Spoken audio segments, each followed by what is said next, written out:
the Hollywood Unapologetic Podcast with Orlando Delbert, Filmmaking Essentials. And today our focus is, well, it's on the world of filmmaking. It can be exciting, sure, but also pretty daunting. Right. So we're going to unpack how to break through that initial inertia, the feeling that stops so many creatives. Yeah. We'll explore why just learning by doing, embracing the messiness is way more powerful than waiting for perfection. Yeah, that perfection trap. Definitely. And discuss some really practical time management, especially around daily focus, and maybe even touch on gear through this idea of the new Hollywood generation. Absolutely. And we've got a great mix of sources, blog posts on time management for filmmakers, articles looking at perfectionism, those YouTube videos from Zhang Liu on portfolios, and of course, Hollywood Unapologetic, talking directly about getting started and prioritizing. Yeah, those are good. Plus pieces on pre-production, iteration, overcoming documentary challenges, all sort of viewed through this lens of the new Hollywood generation. So the mission really is to synthesize all this into actionable takeaways. Maybe find a few surprising things too, leaving you feeling informed and hopefully ready to go. That first huge hurdle, just getting started. It really is, isn't it? Almost universal for creative work. That Hollywood Unapologetic video, it really nailed it. That first step is often the toughest. Yeah. There's this immense pressure we put on ourselves, right? To do it perfectly, the right way from the very beginning. Oh, I know that feeling. Yeah. Staring at the blank page or the camera. The weight of expectation, the fear of messing up, it can just freeze you. Totally. But the great thing from that video, the kind of little secret, was that it's okay to make mistakes. Actually, it's more than okay. It's crucial. Welcome them, even. Welcome mistakes.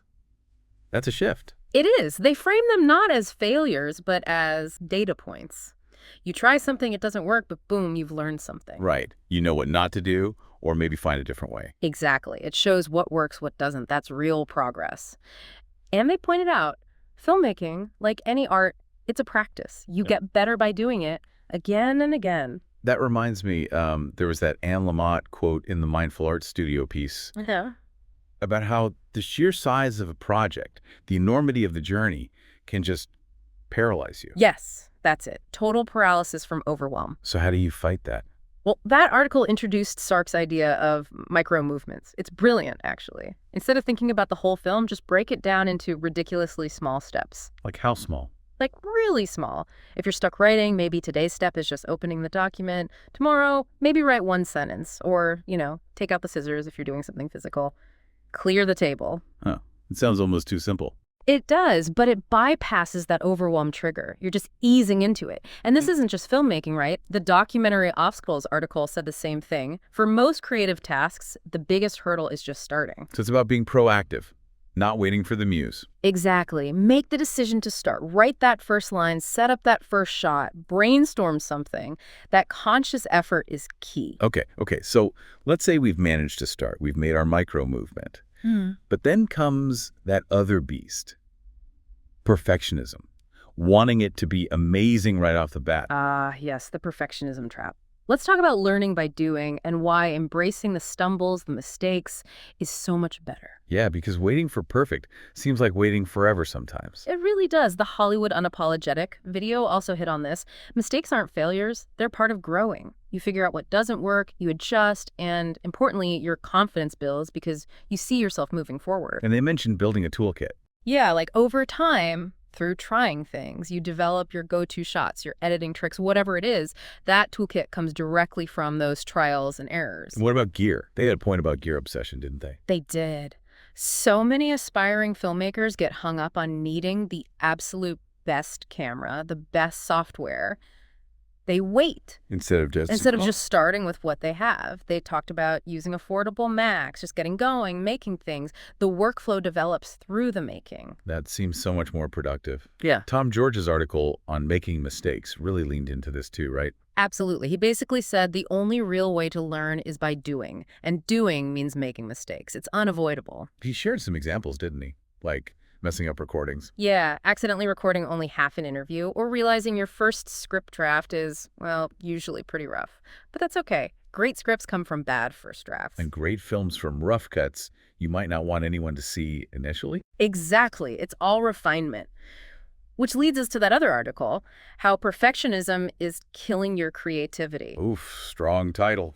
but accurate sometimes. It talks about how perfectionism causes procrastination, that paralysis again.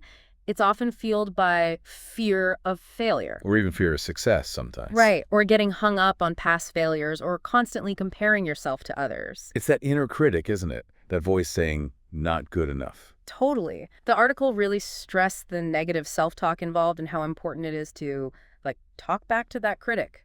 Challenge it. Didn't it have an example? Someone drawing their critic? Yeah, Sarah Kulig, an art therapist, she used art journaling to confront her inner critic, give it a form, and sort of reclaim her creative power. It's about managing those thoughts. I liked the idea that imperfect art is moving, shifting focus from flawlessness to emotional impact. Yes, being a vessel for creation, not just obsessing over a perfect product. And this connects to iteration, right? The perfecting your shot article. Perfectly. Iteration, just repeating a process to refine it. That's how work improves. That's how you get closer to excellence. They use Pixar as an example. Yeah, how Pixar isn't afraid to iterate heavily. They'll change directors, overhaul whole stories mid-production if something isn't working. Wow, that's commitment to the process. And the point was, iteration isn't just for animation tweaks. It should happen at every stage. Concept, script, shooting, editing, always refining. So be willing to revisit, improve, even tear down and rebuild if needed. That's the essence of it. It's a mindset. Okay, so we need to start, embrace the messy process. Mm-hmm.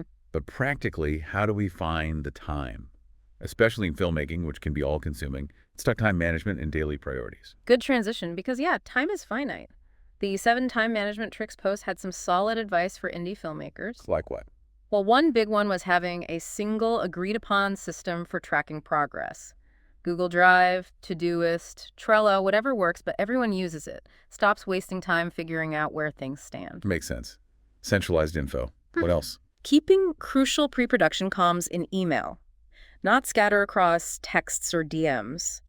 Email is searchable, archivable. Right. You can actually find things later. They mentioned color coding emails too. Yeah, simple trick in Gmail. Starred emails, different colors for different projects or priorities, helps organize the inbox chaos. And mail merge for things like press releases. For Nice. personalizing mass emails. Makes it feel less like spam, more engaging than just a BCC list. Smart, efficient communication. I liked the time budget idea from James Boo in that piece. Oh yeah, that was insightful. Actually taking a day, maybe a day off, to track where your hours go for a typical week. Like tracking spending, but with time. Exactly. See where it's really going. Then you can make changes to align better with your creative goals. Maybe you find pockets of time you didn't realize you had. Or opportunities for smart multitasking, like actors running lines during commutes. Precisely, finding those efficiencies. And then there's structured sprints. What? Setting specific time blocks for focused work. Knowing you only have, say, 2 hours for this task can boost focus and stop you feeling overwhelmed by an endless list. And setting realistic deadlines is part of that too. Crucial. Deadlines that fit your time budget and, acknowledge you're human, avoid brain out. Constantly pushing past your limits just backfires. Yeah, you get exhausted, the work quality drops. Taking breaks is important. Definitely. Knowing when to call it a night, working exhausted is rarely productive.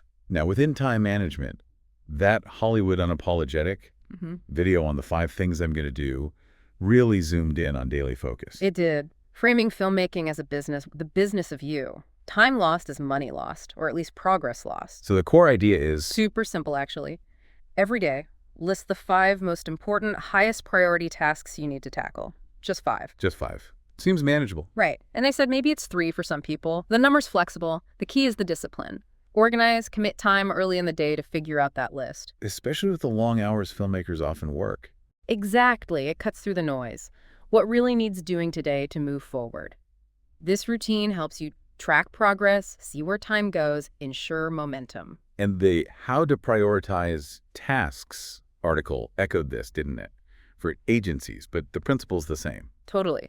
Good prioritization avoids burnout, streamlines workflow, keeps things on track. They mention the 1-3-9 method, too. 1 high, 3 medium, 9 low priority tasks. Yeah, just a different structure for daily planning if that suits you better. And time blocking came up again, too. Allocating specific times for specific types of tasks. Creative stuff in the morning, maybe admin in the afternoon. Right. Being intentional about your energy levels throughout the day, put these things together. Tracking, budgeting time, structured sprints, daily priorities, and you start to gain real control. Okay, makes sense. So we're starting, learning, managing time. What about gear? Especially for the new Hollywood generation. Hollywood Unapologetic had strong opinions there. They really did. Basically, that far too much emphasis gets put on fancy gear, often overshadowing the actual creativity and story. So their advice was, start with what you've got. Your phone, an old camera, whatever. Just start making something. Don't let lack of gear be the barrier. Which circles back beautifully to just getting started. Don't wait. Exactly. And that Next Generation of Filmmakers article gave some context to this new Hollywood generation idea. It's described as a movement, neo-realism, post-internet age. Drawing from older movements, like the original New Hollywood. Yeah, and Italian neo-realism. But the key seems to be less about age and more about a mindset. Using accessible tools, telling authentic, grounded stories, maybe collaborating more, perhaps pushing back against, massive blockbuster formulas. Interesting. They suggested it might be rising partly due to superhero fatigue. Audiences wanting something more real. That was the suggestion. And it portrays this generation as a collective push forward, empowering filmmakers. So it feels like a call to action. Be part of it. Make work that matters. Right. And in that context, the advice to use available tools, focus on story over specs. It fits perfectly with that ethos. It's about the message, the vision, not just the camera. Maybe the aesthetic of simpler tools even adds to that neo-realism vibe, embracing imperfection again. Could be. It's about democratizing the form, valuing ingenuity over budget, really. Okay, so let's wrap this up. What are the absolute core takeaways? I'd say, number one, just start. Overcome that initial fear. Use those micro movements if you need to. Right. And two, embrace mistakes. See them as learning, not failure. Iterate. Refine. Definitely. 3, manage your time intentionally. Use things like time budgets, structured sprints, and crucially, that daily prioritization, maybe the 5 things method. Stay focused on what moves the needle. And 4, focus on creativity over gear, especially thinking about this new Hollywood generation. Use what you have, tell your story. Makes sense. Yeah. So reflecting on all that, particularly how fast tech is changing and these ideas about a new generation, it leaves me wondering, what unique skills or approaches do you think filmmakers really need to cultivate in the coming years to make resonant work? That's a great question. Something for everyone listening to really think about. What is that essential quality moving forward? Definitely food for thought. You can find more insights on navigating the entertainment industry and achieving success in Orlando Delbert's work, including his book, Pollyanna's Tear-Soaked Battlefields of Hollywood, a survival guide against the cynicism and the hypocritical, and of course, the Hollywood Unapologetic platform. And always remember, you are the key to your own success. You are the new Hollywood generation. Be informed, be prepared, and most importantly, be great. That's it. Be great. Good luck out there. See you next time.